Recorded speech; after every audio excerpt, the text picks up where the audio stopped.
धारणी येथील एकात्मिक आदिवासी विकास प्रकल्प अधिकारी कार्यालयाअंतर्गत दरवर्षी जिल्हा स्तरावरील क्रीडा महोत्सव घेण्यात येतो। त्याचप्रमाणे तो 1 ते 3 डिसेंबर 2023 दरम्यान घेण्यात आला। धारणी तालुक्यातील सावलीखेडा येथील 3 दिवसात या कार्यक्रमात लाखो नव्हे तर करोडो रुपये खर्च झाल्याची चर्चा धारणी तालुक्यात आदिवासी विद्यार्थी व शिक्षकांमध्ये सुरू होती। एकीकडे या महोत्सवात विद्यार्थ्यांची गैरसोय झाल्याचं बोललं जात आहे, तर मग लाखो करोडो रुपये खर्च झाले कुठे हा कळीचा मुद्दा आहे।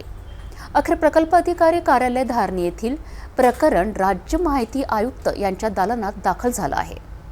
धारणीतील एकात्मिक आदिवासी विकास प्रकल्प अधिकारी कार्यालयाअंतर्गत दरवर्षी जिल्हा स्तरावरील क्रीडा महोत्सव घेण्यात येतो।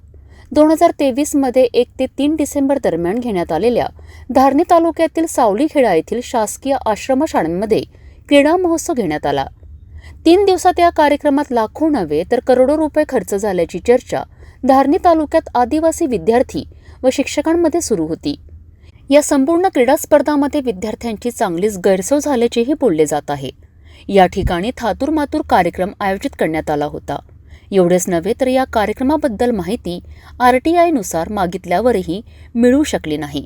संबंधित पुरवठा अधिकारी यांनी अपूर्ण माहिती दिल्यामुळे हे प्रकरण राज्य माहिती आयुक्तांच्या दालनात दाखल करण्यात आले आहे। तसेच अप्पर आयुक्त अमरावती व जिल्हाधिकारी यांना सुद्धा रीतसर तक्रार दिली आहे। आता पुढील कारवाईकडे सर्वांचे लक्ष लागले आहे।